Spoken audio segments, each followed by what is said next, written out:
Muy buenas, terminó el último Gran Premio de esta temporada 2022 y como siempre nos faltamos a la cita y vamos a hacer un buen análisis a lo que nos dejó esa carrera. Vamos a hacer un resumen general al principio, todo el tema de neumáticos, de estrategia, un poco así para contextualizar la carrera. Luego nos vamos a centrar en las dos persecuciones más interesantes que hubo, ¿no? Al menos al final, que bueno, una fue la de Carlos a Hamilton, que no terminó precisamente bien para Hamilton, y la otra que era la de Checo contra Leclerc. Y luego ya para terminar pues haremos un análisis un poco genérico de los ritmos de cada uno, de cómo ha terminado un poco esta temporada, ¿no? De en qué posición más o menos en ritmo, en degradación y todo esto, pues estaba cada uno de los equipos, tanto la parte de arriba como de la parte media, ¿no? Que parece que al final hemos terminado con una lucha a tres. Así que bueno, lo vamos a hacer con estos gráficos, como siempre, que los saco después de cada gran premio para que podamos hacer este análisis juntos. Y bueno, aquí tenemos la distancia al primero, es decir, cómo ha ido evolucionando todas las posiciones y sobre todo la distancia entre cada piloto y el primero. Por ejemplo, vemos a Verstappen siempre arriba porque su distancia al primero era cero, porque era él, como es evidente. Aquí tenemos los cambios de posición y como veis pues empiezan a aparecer cositas interesantes, ¿no? Porque vemos pues mucho lío de líneas y esto suele venir porque ha sido una carrera bastante entretenida, ¿no? Que yo creo que lo fue. Quizá la parte central hubo un poco de monotonía, pero bueno, yo creo que de principio a fin más o menos podemos decir que fue una carrera interesante. Si os fijáis, en las primeras posiciones pues no hubo grandes cambios, para ser sinceros, simplemente porque Hamilton pues pasó del quinto a terminar abandonando y eso lógicamente pues condicionó pues que subiesen Russell, subiese Norris, subiese Ocon, pero estos tres simplemente subieron una posición por haberla bajado Hamilton. Luego entre los cuatro arriba pues simplemente se mezclaron Pérez y Leclerc, que es ahí donde se decidió el subcampeonato del mundo, pero poco más, ¿no? Luego ya por la parte baja sí que hubo bastante más el lío.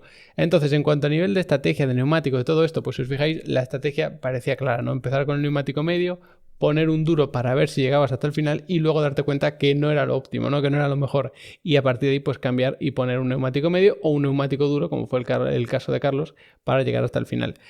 No fue para nada protagonista el neumático blando, sí que duró más de lo que se podía esperar, porque si os fijáis, Tsunoda sí que dio bastantes vueltas. Aquí vemos la tanda más larga con cada neumático y se llegaron a dar 21 vueltas con el neumático blando, o sea que nada mal, sobre todo viendo cómo estábamos en la clasificación, ¿no? Que parecía que había que ahorrar neumático en el primer y segundo sector para llegar vivos al tercero. Hasta ese nivel, pues en carrera fue algo diferente, no se vio una degradación tan extrema en ese neumático blando, incluso podía ser útil, ¿no? Yo creo que incluso muchos tenían cierto miedo a poner el neumático blando y hubiese sido quizá la elección correcta, ¿no? Por ejemplo, en el caso de Pérez habría que revisar cuántos neumáticos y en qué estado te quedan, pero en vez de haber parado la vuelta 32 como vemos aquí, hubieses avanzado un poquito, es decir, estiras un poco más para poner el blando al final, que va a ser mucho más rápido y quizá hubiese sido interesante, ¿no? Pero bueno, luego vemos el caso concreto de esa persecución.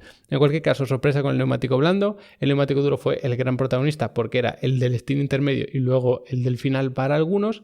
Y por supuesto el neumático medio, que era el lógico con el que salir. Si sales con el neumático duro vas a perder bastantes posiciones probablemente en la salida y entonces pues, bueno, la vas a perder porque el neumático es más lento, está más frío, cuesta más calentarlo. Entonces ahí luego quizás sí que la puedas recuperar por estrategia, pero al perderlas en la salida te puede costar bastante caro. Entonces pones el neumático medio que más o menos funciona, no es el blando, por lo tanto no te va a durar muy poco. Pero fijaos, por ejemplo, en el caso de Gasly, salió con ese neumático blando y no fue una estrategia tan mala. Es verdad que su carrera no fue precisamente brillante, pero yo creo que fue una estrategia bastante acertada, ¿no? Y solamente Gasly y Tsunoda, los dos pilotos de Alfa Tauri y el piloto chino de Alfa Romeo, fueron los que se atrevieron a poner el neumático blando. Es verdad que en Alfa Romeo ya viendo que a Azul le funcionaba y que a Gasly también le había funcionado, pero bueno, creo que hubiese sido una estrategia interesante, ¿no? Sobre todo, como digo, para los pilotos de arriba que estaban en persecuciones y demás. Y precisamente con esas luchas de arriba nos vamos a meter ahora. Y lo vamos a hacer de una forma muy específica viendo el vuelta a vuelta, que además lo tenemos aquí abajo. Podemos comparar directamente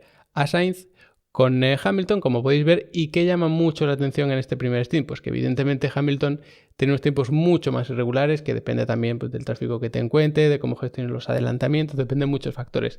Pero si os fijáis aquí, los tiempos de Hamilton pues eran muy regulares, muy mal. A partir de la vuelta 8-9 es cuando más o menos empiezan a estabilizar, pero si os fijáis los tiempos del Ferrari son bastante mejores. Hay algo muy llamativo y es que a partir de la vuelta 8, si os fijáis, los tiempos de Sainz no paran de crecer, que es por supuesto la línea roja, y los de Hamilton bajan durante pues a lo mejor 6-7 vueltas. Y a partir de ahí los de Hamilton van subiendo, mientras que los de Sainz más o menos se mantienen. Es decir, parece que la gestión de neumáticos del Mercedes era muy diferente, porque en ese punto sí que parece que la degradación de Sainz va a hacer que pierda mucho tiempo, pero justo cuando parece que se van a juntar los tiempos, que van a calcar tiempos, ahí empieza la degradación de Hamilton y es cuando deciden parar además los dos. Stint intermedio, el neumático duro, pues prácticamente el mismo tiempo, un poquito más rápido Hamilton, eso sí, y además con un poco más de regularidad, porque si vemos los tiempos de Sainz hay algunos puntos un poquito más irregulares, puede ser porque no te acomodes al neumático, no lo tengas todavía en temperatura porque era muy complicado meterlo, pero bueno, sí que no parece algo preocupante.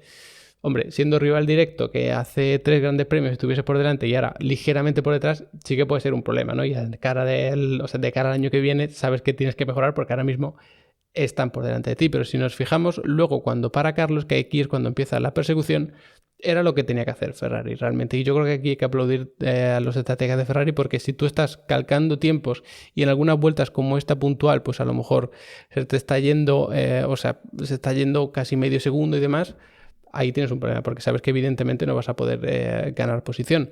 ¿Qué es lo que haces? Pues paras y si vas calentando el neumático y cada vez tus tiempos son mejores. Estas son la típica fase, sobre todo cuando no intentas alargar muchísimo un stint, tú empiezas a apretar. ¿Y qué es lo que pasa? Que el neumático duro empieza a entrar en temperatura y por eso vemos que los tiempos van bajando, mientras que los de Hamilton se mantienen un poco más irregulares, esta vez los de Hamilton, pero más o menos se van manteniendo. Y a partir de este punto es cuando se van estabilizando los de Sainz y los de Hamilton empiezan a empeorar. Y a partir de aquí, más o menos, cuando ya llevamos pues en torno a casi 10 vueltas de stint del neumático de Carlos, es cuando empiezan a subir un poquito los tiempos. Pero es que los de Hamilton también empiezan a subir, porque por mucho que hubieses estado conservando neumáticos, intentando aguantarlos hasta el final, hay un punto en el que evidentemente eso pasa factura. Y luego además se encontró con el problema neumático, que eso pues hace que no pudiese terminar la carrera, como podéis ver aquí. Pero esto de estar sacando constantemente pues en torno a un segundo, una décima, esto hace que lo puedas conseguir. Y es algo muy positivo que aunque hayas estado desde el principio a conseguir tiempos buenos, intentar recortar y a sobreencalentar y degradar los neumáticos, hayas podido llegar hasta el final más o menos bien, que sí que las últimas 7-8 vueltas se nota cierta degradación, pero realmente los tiempos no son tan malos si los comparamos con los del principio del stint. Entonces aquí sí que hubo buenas noticias y realmente creo que Mercedes se pudo equivocar o se pudo dormir ante la estrategia de Ferrari, que fue el caso inverso en el caso entre Leclerc y Vettel, Leclerc y Pérez, que lo podemos comparar aquí también. Primer stint prácticamente calcados, es verdad que los dos estaban luchando, cuando Leclerc podía alcanzar a Pérez pues hacía más o menos tapón, ¿no? En el sentido de que pues, ya te empiezas a comer aire sucio, ya te cuesta un poquito más, entonces a partir de ahí sí que se separa un poquito los tiempos, vemos a Leclerc haciendo un par de tiempos mucho mejores, en torno a, esas casi un segundo, en torno a 8 décimas o así,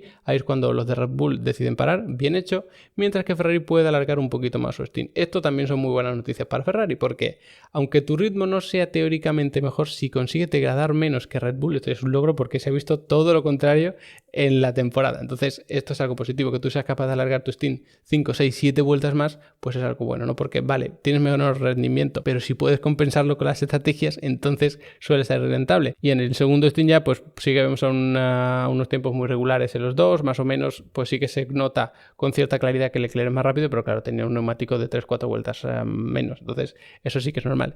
Y luego llega un punto en el que aquí paran a Pérez para poner el neumático duro. ¿Dónde está el problema? Que lo has parado sabiendo que Leclerc iba a hacer lo contrario, entonces tú ya vas un paso por detrás, porque por aquí vimos cómo Leclerc estaba alcanzando a Pérez, entonces lo único que tenía que hacer lo contrario, porque tú tienes mejor ritmo. Entonces deciden parar a Pérez, no puedes prolongarlo, porque entonces te hubiese pasado en pista probablemente con la diferencia de tiempo que veíamos, porque si os fijáis en esta última vuelta, en la anterior, digamos que la vuelta que hicieron completa sin parar en el pit, Leclerc estaba sacando en torno a casi medio segundo, 4 décimas aproximadamente, entonces eso sí que podría ser velocidad suficiente, diferencia de tiempo suficiente como para efectuar el adelantamiento. Entonces hace lo contrario. Entró Pérez, pues entonces tú te quedas fuera. Y no fue mala estrategia, porque si os fijáis, desde la vuelta 35 hasta la 45 casi, 44 mejor, estaba sacándole muchísimo tiempo, ese segundo, ¿no? Que se notaba tanto. Fijaos, aquí es prácticamente un segundo calcado, aquí es incluso un poquito más, 1 segundo y 2 décimas. ¿Qué pasa? Que a partir de aquí no es que los tiempos de Pérez empeorasen mucho, si os fijáis en sus líneas siempre está ahí en torno al 29 bajo más o menos, pero es que los de Leclerc empiezan a mejorar. O sea, yo creo que el propio Leclerc se sorprendió del estado en el que estaban sus neumáticos. Sí que es verdad que ya en las últimas vueltas se nota cierta degradación, pero es que a partir de la vuelta 52, si os fijáis, realmente quien tiene más degradación es Pérez. O sea, los tiempos de Pérez van claramente hacia arriba, cuando los de Leclerc pues bueno, van hacia arriba, luego un poquito hacia abajo, es decir, son un poco más irregulares, pero no se nota la típica línea ascendente tan clara como es en el caso de Pérez, que si os fijáis desde la 52 hasta el final, hasta la 58, se nota claramente una línea prácticamente recta hacia arriba. Eso es un problema de degradación. Evidentemente te has pegado pues unas 15 vueltas, un poco más, apretando a tope, mientras que él ha estado conservando. Entonces es normal que aparezca esa degradación. pero con lo que hemos tenido en el resto de la temporada, tener un ritmo así para el Ferrari que no se degrade, que incluso hagas forzar la degradación al Red Bull, pues son muy buenas noticias. Entonces, una vez más, creo que aquí acertó Ferrari leyendo muy bien qué degradación tenían, algo que quizá no hicieron también los de Mercedes en su persecución por Carlos Sainz. Y luego ya para terminar, para poner un poquito en contexto dónde está cada uno, nos podemos venir un poquito más arriba. Vamos a contextualizar primero el tema estratégico para que os fijéis qué es lo que podemos comparar realmente. Y lo que hemos visto arriba, sin ninguna duda, es una lucha teóricamente a tres, entre Red Bull, Mercedes y Ferrari. Entonces, ahí es complicado comparar los diferentes Steam porque unos lo han alargado más, otros cambiaron, por ejemplo, al medio, otros al duro. Entonces, por ejemplo, sí que podemos comparar los Steam de Sainz y Russell, más o menos el intermedio, porque Russell para un poquito antes, pero más o menos sí que son similares, para comparar un poco dónde está cada uno. Y si os fijáis, con el Steam, o sea, con el neumático duro, perdón, en el segundo stint, los tiempos de Leclerc y de Hamilton están un poquito más arriba, es decir, son mejores ritmos. Y luego tenemos aquí a Sainz y Russell. Sainz haciendo un ritmo de 34, casi 5, y Russell 34, todavía más cerca del 5. Entonces hay 2 centésimas de diferencia, es decir, prácticamente calcados. Si aparte de esto Ferrari estaba un poquito por encima en cuanto a conservación de neumáticos, eso son muy buenas noticias. Y además Carlos en esta carrera sí que estuvo en ritmo un poquito por detrás de Leclerc, no mucho ni mucho menos. De hecho, cuando conservaban neumáticos, cuando ya controlaban un poquito, estaban marcando exactamente los mismos tiempos, pero sí que se notó cuando había que apretar que Sainz estaba un poquito por detrás. De hecho, lo podíamos ver también con los tiempos, pero tampoco quiero que dure eternamente este vídeo. Y luego tendríamos como otra guerra con que sería ya con Red Bull. Y bueno, es complicado comparar, por ejemplo, el stint de Verstappen porque lo alargó bastante más. Y aunque parezca que no, si comparamos o metemos en los ritmos a lo mejor 4 vueltas más cuando ya hay bastante degradación, es complicado compararlo. Podemos comparar, por ejemplo, el de Verstappen con el de Leclerc, ¿no? Que ambos llegaron hasta el final, siguieron una estrategia parecida. Verstappen dijo que tampoco tenía mucha degradación, creo que hemos visto que le pasó a Leclerc. Entonces, si comparamos el segundo stint de Verstappen, lo tenemos aquí con 1.30.019 y Leclerc 1.30.076. ¿Significa esto que estaban prácticamente calcados? Pues es complicado saberlo porque Leclerc en ese momento estaba luchando contra un Pérez que venía y Verstappen lo único que estaba haciendo es controlar el ritmo. Entonces, la única tarea que tenía Verstappen era aguantar. Por lo tanto, tú te puedes permitir hacer a lo mejor un tiempo, pues por poner un número, 1-2 décimas más lento porque no tienes ningún rival directo. Entonces dices, mira, ante la duda hago un ritmo mucho peor porque eso me va a permitir llegar hasta el final sin ninguna duda. Sin embargo, el caso de Leclerc no era tan así. Tú no te podías permitir, si eras Leclerc, perder a lo mejor 2 décimas por vuelta, porque entonces sí que te alcanzaba Pérez, ¿no? Que además llegó casi al final, se quedaba 1,5 segundos aproximadamente. Así que el caso es un poco diferente, pero al menos no podemos ver o no podemos decir que Red Bull tiene un ritmo claramente por delante, porque en los últimos grandes premios les vimos que en ritmo puro lo que estamos viendo aquí eran a lo mejor 3-4 décimas más rápido, ¿no? Al menos esa distancia se ha reducido. Ya digo, hay que contextualizar un poquito las circunstancias, pero al menos son buenas noticias tanto para Ferrari como para nosotros, porque si vemos a un Leclerc muy parejo de Verstappen y un Sainz muy parejo de Russell cuando no ha habido grandes diferencias entre ellos y sus compañeros de equipo, pues eso significa que vamos a tener probablemente una bonita lucha el año que viene. Y hablando de luchas, el año que viene se ha visto como al final la zona media había, bueno, cierta batalla entre 3 equipos. Los de Alpine, aunque al final Alonso pues no terminó precisamente bien. McLaren, que de repente está bastante arriba, y un Aston Martin que no ha parado de crecer. Yo creo que en el último tercio, sobre todo de la temporada, ha ido hacia arriba y se ha ido manteniendo por ahí. Sí que fueron unas carreras un poquito extrañas, entonces es ligeramente complicado, ¿no?, comparar los ritmos, pero sí que podemos hacer la comparativa Norris o con Stroll, ¿no?, que fueron al final los representantes de los equipos que llevaron estrategias más o menos parecidas. Entonces, por ejemplo, primer stint de cada uno de ellos lo tenemos con el neumático medio. Y si os fijáis, está Norris 1.32.1 o con 1.32.3 casi 4 y Stroll 1.32.4. Es decir, aquí sí que se vio un Norris bastante por encima. O sea, estamos hablando de casi 3 décimas, 2 décimas y pico en ritmo puro. Esto sí que es bastante. O sea, no vais a ver nunca en ritmo, si son rivales directos, pues a lo mejor 1 segundo de diferencia entre ellos, ¿no? Sería una locura. Entonces, que vuelta por vuelta te esté sacando eso, que es el ritmo, es un tiempo representativo de todo el stint, ¿vale? Entonces aquí se ve a Norris un escalón por encima, que es algo sorprendente porque con el Alpine había estado un poquito por delante.